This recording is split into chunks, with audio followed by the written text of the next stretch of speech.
آپ سن رہے ہیں کتاب دیس ہوئے پردیس۔ امام دین کی آنکھیں گھوم کر اس پر آ ٹھہریں۔ چل دفع کر عنایت علی، یہ سدائی ہے۔ کمبخت، آج مجھ پر ہاتھ اٹھایا ہے تو کل کسی اور کو مارے گا۔ ہاں امام دین۔ عنایت علی کو اپنے دونوں بھائی یاد آئے اور برجائی بشیرہ یاد آئی جو اسے چھوڑ کر جا چکے تھے، اور اس کے گلے میں ایک پتھر بیٹھ گیا، بھاری، اور جس کے تلے سانس نہ آتا تھا۔ پر میں کیا کروں؟ اسے ادھر لاہور لے جا کر پاگل خانے میں داخل کروا دے۔ تیری بہتری ہے اسی میں۔ دیکھنا، میں جا کے پولیس میں رپورٹ کر دوں تو وہ اسے پکڑ کر لے جائیں گے، تو بہتر یہ ہے کہ تو خود ہی اسے چھوڑا۔ خطرہ ہے یہ لوگوں کے لیے۔ اس کی تصویر تھی، اکرم نے پھر کہا، اور عنایت علی اس کا بازو تھام کر واپس چک کی جانب چلنے لگا۔ شام ہوئی تو اس نے طفیل بی بی سے مشورہ کیا۔ آج تو خیر گزر گئی، لیکن کل کیا ہوگا؟ اکرم کو داخل نہ کروا دیں؟ طفیل بی بی جواب میں سر جھکا کر آنسو بہانے لگی، ناک صاف کرتی اور پھر ایک لمبی ہائے کر کے رونے لگی۔ گوجروں کا امام دین تو اپنا ہے، اپنے چک کا ہے، کل کنا کسی پردیسی کو یا کسی بچے کو اس کا کچھ پتہ نہیں۔ ہائے! بالآخر طفیل بی بی نے بھرائی ہوئی آواز میں کہا، میرے ماں جائے کی اولاد ہے، میں اسے سدائیوں کے ہسپتال کیسے چھوڑاؤں؟ برکت علی آ گیا تو کیا کہے گا کہ بہن میرے ایک بیٹے کو سنبھال نہیں سکی؟ نہ اس نے آنا اور نہ اس نے تجھ سے پوچھنا۔ عنایت علی زمین پر تھوک کر بولا، آنا ہوتا تو آ چکا ہوتا۔ میں اسے پچھلی کوٹڑی میں بند کر دیتی ہوں، طفیل بی بی نے روتے ہوئے کہا۔ اکرم چارپائی پر آلتی پالتی مارے بڑے آرام سے اور لا تعلق ہو کر روٹی کھانے میں مشغول تھا۔ ادھر مولوی صاحب کا جو پہلا جوائی تھا، وہ جب سدائی ہوا تھا تو اسے مولوی صاحب نے کوٹڑی میں بند کیا تھا تو ٹھیک ہو گیا تھا۔ مرضی ہے تیری طفیل بی بی، تیرا بھتیجا ہے اور میرا۔ عنایت علی اٹھ کر کھڑا ہوا اور اکرم کے قریب جا کر اس کے سر پر ہاتھ پھیرا۔ پتہ نہیں کیا ہو گیا تھا اسے، وہ تصویر میں تھا۔ اکرم نے مسکراتے ہوئے کہا، کیا یہ عجیب اور غیر فطری بات نہیں کہ میں اور تم ایک بہن بھائی اکٹھے بیٹھے بیئر پی رہے ہیں؟ آمنہ نے مگ کو ایک ہی سانس میں ختم کیا اور میز پر پٹک دیا، صرف اس لیے کہ ہمارا باپ آج سے درجنوں سال پہلے کسی مشرقی ملک سے بھوکا مرتا ہوا آیا اور انگلینڈ میں سیٹل ہو گیا، اور وہ اب بھی یہی چاہتا ہے کہ ہم کسی چک جوگیاں میں اخلاق کا جو پیمانہ ہے اس کے مطابق زندگی بسر کریں۔ اس میں ڈیڈی کا قصور نہیں ہے۔ فرید سر جھٹک کر بولا اور پھر اٹھ کر کاؤنٹر تک چلا گیا اور خالی مگ بار مین کے آگے رکھ دیے۔ انہیں پھر سے بھر دو، اس نے کہا۔ مگ بھروانے کے بعد وہ پھر واپس آ گیا۔ اس میں ڈیڈی کا کیا قصور ہے؟ وہ پڑھے لکھے نہیں ہیں اور ان کو کچھ پتہ نہیں کہ انسانی ترقی کیا شے ہے۔ تو پھر ممی نے ان کے ساتھ شادی کیوں کی تھی؟ اس لیے کہ ممی بھی تقریباً ان کی طرح کی ہیں، صرف وہ انگلینڈ میں پیدا ہوئی ہیں، ورنہ وہ بھی، اور یوں بھی، سیکنڈ ورلڈ وار کے بعد یہاں لڑکوں کی کمی ہو گئی تھی۔ دوستوں میں ہم بالکل فریقس ہیں، ذہنی طور پر الجھے ہوئے۔ نہ ہم اپنے دوستوں کے ساتھ باہر جا سکتے ہیں، کم از کم بتا کر تو نہیں جا سکتے، اور نہ ہم کسی پب میں بیٹھ کر بیئر کا ایک مگ پی سکتے ہیں۔ آفٹر آل، بیئر الکوہل تو نہیں، یہ تو بس ایک ڈرنک ہے۔ کیا تم ڈرنک ہو گئے ہو بیئر پینے سے؟ بالکل ڈرنک۔ فرید نے ہاتھ پھیلا کر کرسی سے گرنے کی اداکاری کی۔ اور ڈیڈی کے دوست کون ہیں؟ ایک تو انکل گیم اور آنٹی میگی، اور ان کے علاوہ انکل بلی اور ان کی بیوی اور ان کی بیٹی مورا۔ تمہیں پتہ ہے مورا بھی چک ہے، مور کی مادہ۔ نو کڈنگ۔ کیا واقعی؟ ویسے مورا کی حالت ہم سے بھی بری ہے۔ انکل بلی تو ایک وحشی سکھ ہے، اسے کمرے میں بند رکھتا ہے، اور تم جانتی ہو کہ مورا کے لیے ایک خاوند انڈیا سے امپورٹ کیا جا رہا ہے۔ او شٹ! آمنہ نے ناک چڑھا کر کہا اور بیئر کا ایک لمبا گھونٹ گلے میں اتارا۔ ہاں، اور انکل بلی کہتے ہیں کہ اگر مورا نے اس کے ساتھ شادی نہ کی تو وہ اسے قتل کر دیں گے۔ او شٹ! آمنہ نے پھر کی۔ بس یہی مصیبت ہے ان اورینٹل لوگوں کی۔ مجھے ویسے کبھی کبھی ڈیڈی سے اس قسم کا ڈر لگتا ہے۔ تمہیں کیا پتہ وہ کب غصے میں کچھ بھی کر جائیں، وہ قتل بھی کر سکتے ہیں۔ مجھے اب تم ڈراؤ نہیں۔ فرید نے گھڑی پر وقت دیکھا۔ گھر جانے کا وقت ہو گیا ہے لٹل لیڈی۔ قید خانے میں جانے کا وقت ہو گیا ہے۔ تمہارا مطلب ہے قیدیوں کو جو 1.5 گھنٹہ ملا تھا کہ جاؤ بچوں سیر کر آؤ، تو وہ ختم ہوا، اور اب واپس۔ اس نے لبوں کو سکیڑ کر ان پر لگی جھاگ کو چوسا۔ چلو چلیں بڑے بھائی۔ بکٹ، وہ دونوں بچے نہیں ہیں، بڑے ہو چکے ہیں اور اپنا خیال خود رکھ سکتے ہیں۔ سیلی نے اس کا بازو دبا کر کہا۔ تم سے اجازت لے کر باہر گئے ہیں، ابھی آتے ہی ہوں گے۔ تم جانتی ہو کہ لنڈن کے گلی کوچے رنگدار نسل کے لوگوں کے لیے محفوظ نہیں ہیں۔ تم تو اخباروں میں پڑھ لیتی ہو کہ ان دنوں کیا ہو رہا ہے۔ پاکی وشنگ ہو رہی ہے ہر طرف، لیکن ایمی اور فریڈی رنگدار تو نہیں ہیں۔ وہ اتنے ہی انگریز ہیں جتنے کہ باقی سب لوگ۔ اور میرا خون کہاں گیا؟ برکت علی نے قدرے بلند آواز میں کہا۔ چیخو مت، سیلی بھی سختی سے بولی۔ تمہارا خون ان کے سیاہ بالوں اور بڑی بڑی گہری آنکھوں میں ہے اور ان کی ستھری رنگت میں ہے۔ تو پھر پتہ چل جاتا ہے سیلی کہ یہ مکسڈ ہیں، اور مکسڈ بریڈ کو تو وہ زیادہ تنگ کرتے ہیں۔ دروازہ کھلا، آمنہ اور فرید اندر آئے اور رکے بغیر اپنے کمروں میں چلے گئے۔ انہیں کوئی پرواہ نہیں کہ میں کتنا فکر مند ہوں۔ برکت علی نے ایک گہرا سانس لیا۔ انہیں میری کچھ پرواہ نہیں۔ انہیں معلوم نہیں کہ تم کتنے فکر مند ہو، ورنہ وہ ہیلو کہہ کر اپنے کمروں میں جاتے۔ میں بلاتی ہوں۔ سیلی نے لاؤنج میں جا کر دونوں کو آواز دی، اور شاید وہ اس آواز کے منتظر تھے۔ باہر آ گئے۔ میں بہت فکر مند تھا تم دونوں کے بارے میں۔ تم نے کہا تھا کہ 1.5 گھنٹے میں واپس آ جاؤ گے، اور 2.5 گھنٹے ہو گئے۔ کہاں تھے؟ یہیں، آمنہ نے کندھے سکیڑ کر کہا۔ یہیں کہاں؟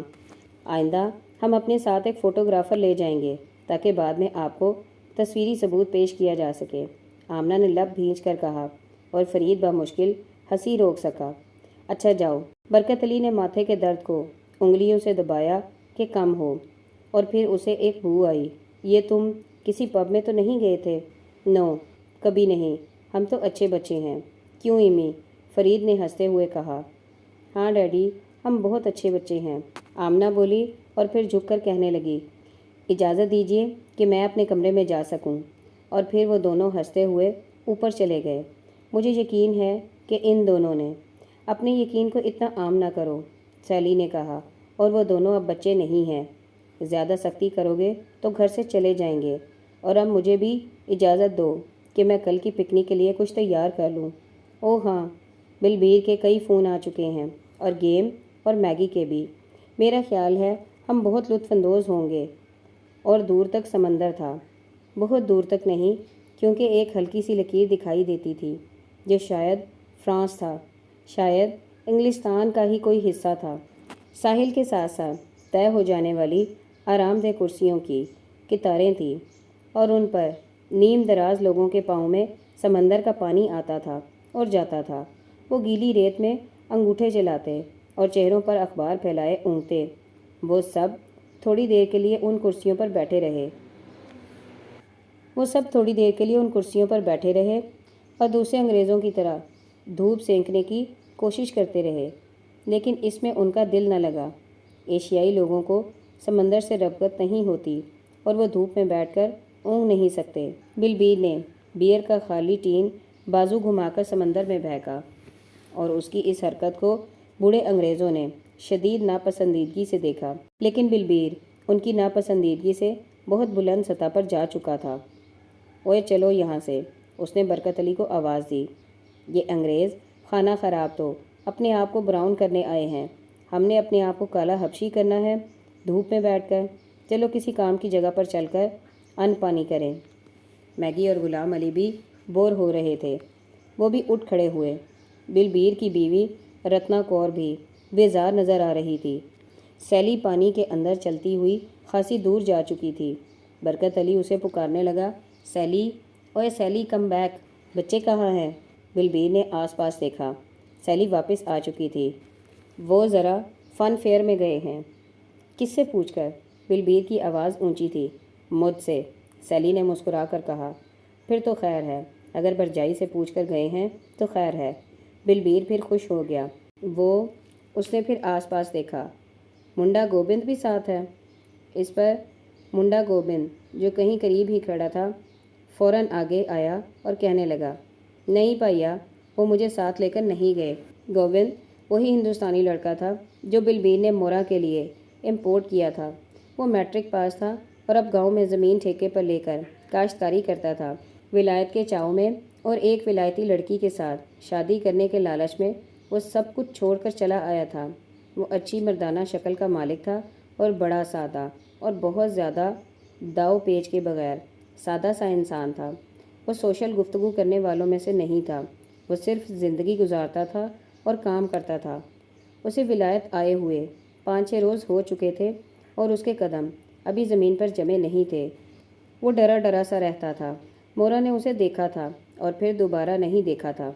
بلبیر نے فیصلہ کر لیا تھا کہ وہ 3-4 ہفتوں کے اندر اندر ان دونوں کی شادی کر دے گا اور باقی زندگی ہنسی خوشی بسر کرے گا۔ فن فیئر کے اندر آمنہ، مورا اور فرید وحشی ہو رہے تھے۔ وہ اپنی آزادی کا پورا استعمال کر رہے تھے۔ آمنہ اور مورا فن فیئر میں گھومنے والے نوجوان لڑکوں سے چہلے کر رہی تھیں اور فرید کانے جیک کی مشینوں میں پیسے ڈال کر قسمت آزمائی کر رہا تھا۔ تمہارا یہ گووند کیسا ہے؟ آمنہ نے جیسے اسے چھیڑا۔ ہی از شٹ، مورا نے منہ بنا کر کہا۔ وہ تو میری گردن میں درد کی طرح ہے اور وہ سمجھتا ہے کہ میں اس کے ساتھ شادی کروں گی اور تم نہیں کرو گی۔ آمنہ قدرے حیران ہوئی کیونکہ وہ جانتی تھی کہ انکل بلی کتنے سخت اور قدرے ظالم ہیں۔ نہیں، میں نہیں کروں گی۔ مورا نے ایک رنگ روٹ کی طرح سینہ باہر نکال کر سر جھٹکا۔ میں اس شٹ سے شادی نہیں کروں گی۔ کیا تم ابھی بھی جمی سے ملتی ہو؟ آمنہ نے شرارت سے پوچھا۔ تمہارا خیال ہے کہ میں نہیں ملتی؟ وہ ہنسنے لگی۔ نہیں، آمنہ نے سر ہلایا۔ ڈیڈی کا بھی یہی خیال ہے۔ مورا کی سیاہ آنکھیں وحشت اور مسرت سے لبریز تھیں۔ آؤ ذرا ان ملاحوں کے ساتھ فلرٹ کریں، بہت مزہ آئے گا۔ فرید جوئے کی مشینوں سے فارغ ہوا تو مورا اور آمنہ غائب تھی۔ کہاں جا سکتی ہیں یہ لڑکیاں؟ اس نے پریشانی میں سوچا کیونکہ وہ ان کے لیے ذمہ دار تھا۔ اس نے خود ڈیڈی اور انکل بلی سے اجازت لی تھی کہ ہم اکٹھے جائیں گے اور اکٹھے لوٹ آئیں گے، اور اب وہ چڑیلیں پتہ نہیں کہاں گئی تھیں۔ وہ انہیں تلاش کرتا ہوا آئینوں کے حال میں آ گیا۔ یہاں مختلف آئینے اس طرح نصب تھے کہ ایک عکس در عکس چلا جاتا تھا اور پھر یہ عکس بکھرتے تھے اور جمع ہوتے تھے اور کچھ پتہ نہ چلتا تھا کہ کون کیا ہے اور کیا کر رہا ہے اور کہاں ہے اور کیوں ہے۔ یہاں آمنہ، مورا اور چند نوجوان ملاح عکس در عکس ہو رہے تھے اور فرید کو دیکھ کر آمنہ نے اسے پکارا۔ اور تم کہاں تھے؟ فرید نہ جان سکا کہ آمنہ کہاں ہے، آئینے کے پیچھے ہے یا سامنے۔ میں یہاں ہوں، مورا نے کہا۔ اور ہم یہاں ہیں، نوجوان ملاح پکارنے لگے۔ خدا کے لیے واپس چلو، ڈیڈی انتظار کر رہے ہوں گے اور مجھ سے ناراض ہوں گے۔ اوہ، تو چھوٹی بچیوں کی رکھوالی کے لیے ڈیڈی نے بڑے بھائی کو بھیجا ہوا ہے، ملاح کہکے لگاتے ہوئے کہہ رہے تھے۔ میں جا رہا ہوں، تم جب جی چاہے آ جانا۔ وہ آئینہ کے حال سے باہر نکل آیا۔ آمنہ اور مورا اس کے پیچھے پیچھے آ گئیں اور ان کے چہرے سرخ ہو رہے تھے اور وہ سانس بمشکل لیتی تھیں۔ ساحل پر سب لوگ ان کے منتظر تھے۔ وہ کہاں چلے گئے تھے فرید؟ بلبیر نے اسے گھورا۔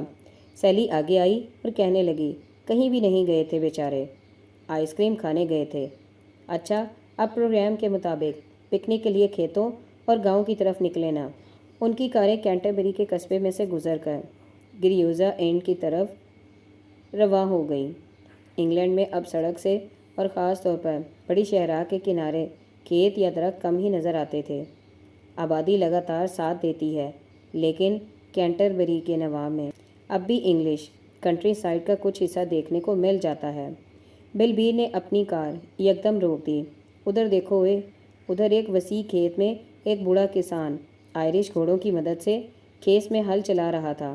ذرا دیکھو ان سسروں کو، ہم انڈیا میں اب ٹریکٹر چلاتے ہیں اور یہ ٹریکٹر ایجاد کر کے خود پھر گھوڑوں پر آ گئے ہیں۔ میرا خیال ہے کہ ہم اس سے اجازت لے کر اس کے کھیت میں بیٹھ کر پکنک منا لیتے ہیں۔ تم سارے سامان اتار دو، میں اور بلبیر اس سے بات کرتے ہیں۔ یہ انگریزی بولے گا ڈیڈی، آمنہ نے شرارت سے کہا۔ تو ہم بھی بول لیں گے انگریزیاں۔ برکت علی نے اپنا لباس درست کیا اور کسان کی طرف چلنے لگا۔ بلبیر اس کے ہمراہ تھا۔ وہ اس کے قریب ہوئے تو اس نے ایک لمبی ہو ہو کر کے گھوڑوں کو روک دیا۔ کون ہو تم؟ مائی نیم بلبیر، بلبیر نے جھک کر کہا۔ اور مائی نیم اور مائی فرینڈ برکت علی۔ کیوں بھائی بکٹ، تم میرے فرینڈ ہو نا؟ ہم یہاں پکنک منانا چاہتے ہیں، ہم اور فیملی، تو آپ سے اجازت لینی ہے۔ برکت علی نے ٹوٹی پھوٹی انگریزی میں اپنا مدعا بیان کیا۔ کوئی باسٹرڈ ایشین میرے کھیت کو گندا نہیں کرے گا، بوڑھا کسان کولوں پر ہاتھ رکھ کر بولا۔ نکل جاؤ۔ بلبیر اور برکت علی نے ایک دوسرے کی جانب دیکھا، کیونکہ ان کی سمجھ میں نہیں آیا تھا کہ وہ کیا کہہ رہا ہے، اور اگر وہی کچھ کہہ رہا ہے جو ان کا خیال ہے کہ وہ کہہ رہا ہے تو کیوں کہہ رہا ہے؟ پکنک پکنک، برکت علی نے پھر کہا۔ نو بلڈی پکنک، بوڑھے انگریز نے انہیں گھورتے ہوئے کہا، اور یہ جگہ ذاتی ملکیت ہے، اور تم دونوں پاکیز یہاں میری اجازت کے بغیر آئے ہو، نکل جاؤ۔ بلبیر نے دانت پیسے اور بوڑھے کی طرف دیکھا، اور اسے برکت علی کے ہاتھ نے سختی سے روکا۔ نہیں بلبیر، جھگڑا نہیں کرنا، آؤ۔ وہ سڑک پر واپس آئے تو بقیہ لوگ سامان کاروں سے نکال کر ان کا انتظار کر رہے تھے۔ کیا ہوا؟ میگی نے پوچھا۔ برکت علی اور بلبیر خاموشی سے اپنی اپنی کاروں میں بیٹھ گئے۔ آخر ہوا کیا ہے؟ سیلی نے جھک کر پوچھا۔ ہم ایشین باسٹرڈ ہیں، برکت علی بڑبڑایا، اور کار سٹارٹ کر دی۔ اس شام برکت علی کے سینے میں درد ہوا۔ وہ سب پکنک سے واپسی پر بالکل خاموش تھے۔ انہوں نے کھانے پینے کا جو سامان تیار کر رکھا تھا وہ سارے کا سارا کاروں میں پڑا رہا۔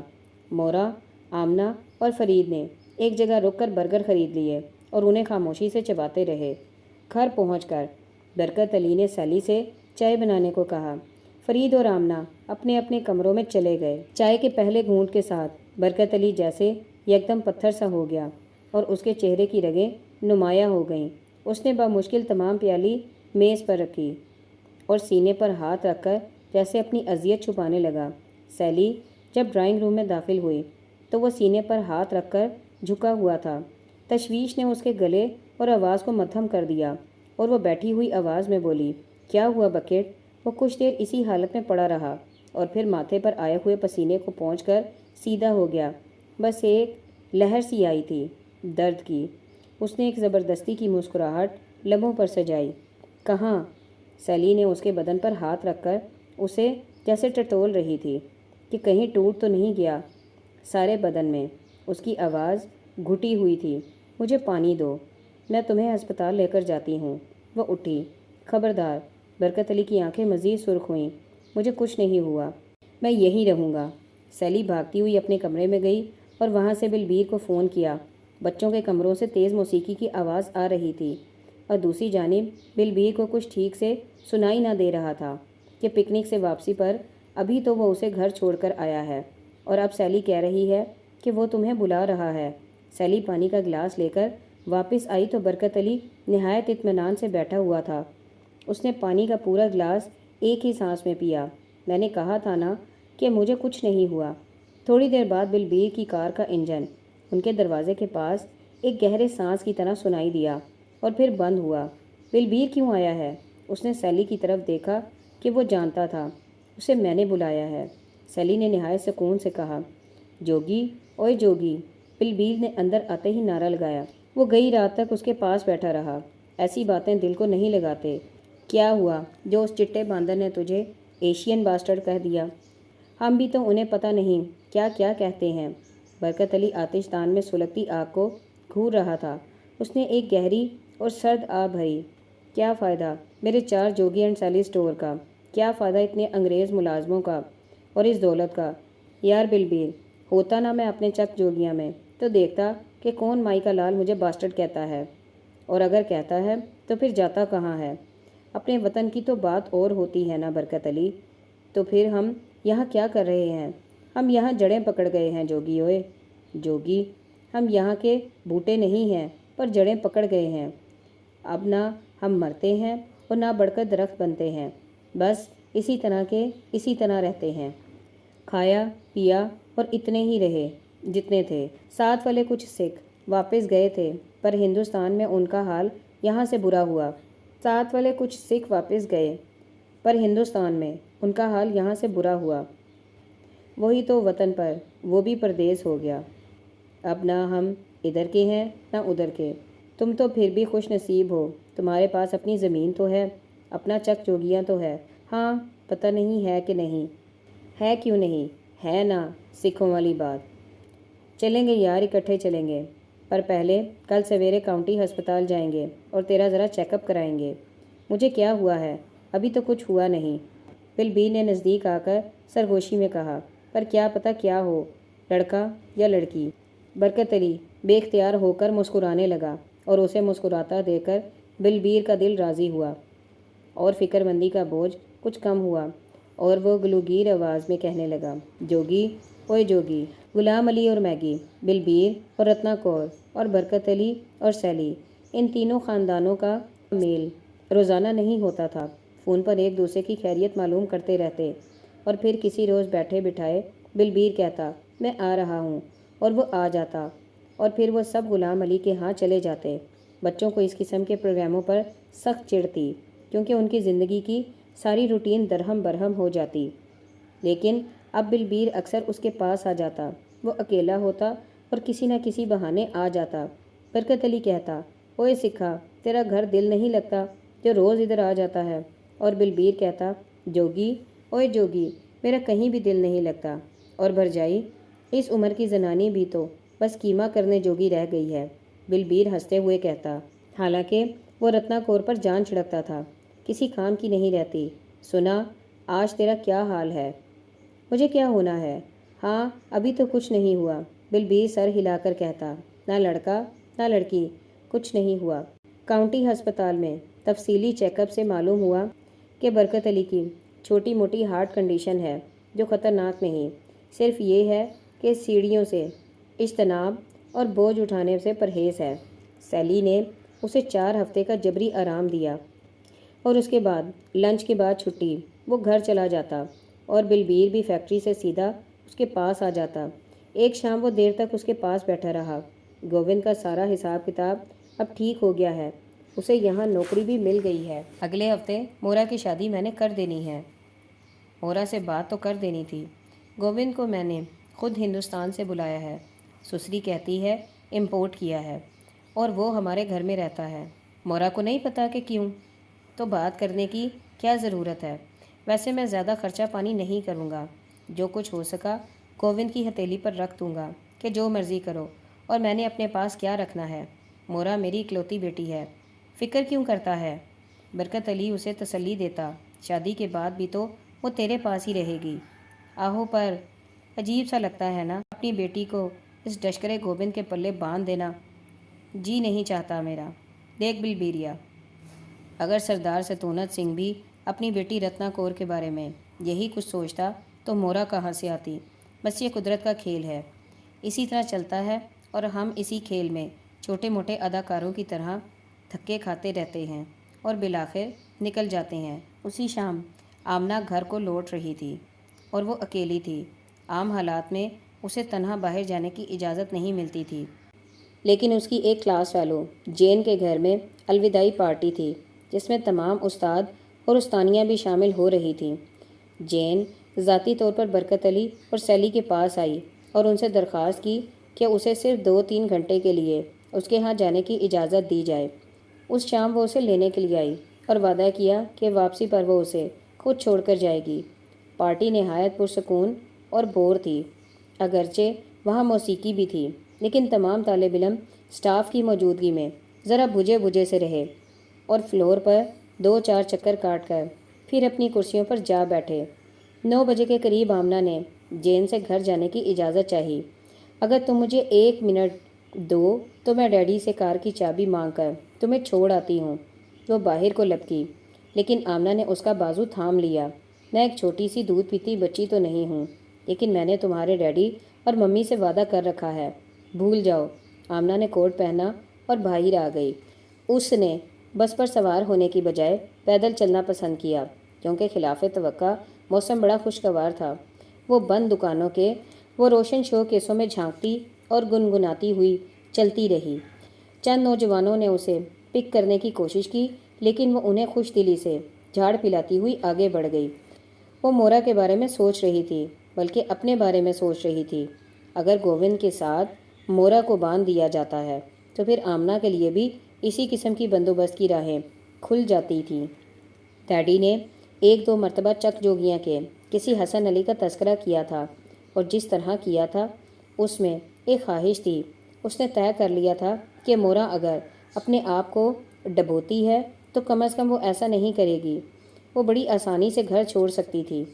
اسے اپنے ماں باپ سے مناسب قسم کی محبت تو تھی، لیکن اتنی نہیں کہ وہ اپنے آپ کو غلامی کے لیے ہنسی خوشی پیش کر دے۔ اس نے گھڑی پر وقت دیکھا اور ہائی اسٹریٹ کی بجائے ایک بغلی اسٹریٹ میں مڑ گئی تاکہ جلدی گھر پہنچ سکے۔ یہاں ٹریفک کم تھی اور تب اسے پہلی سیٹی کی آواز سنائی دی، ایک مخصوص دھن میں ایک تیز سیٹی۔ اس نے چونک کر پیچھے دیکھا اور وہ اس کے پیچھے آ رہے تھے، اور ان میں سے کوئی ایک وہ دھن سیٹی پر بجا رہا تھا۔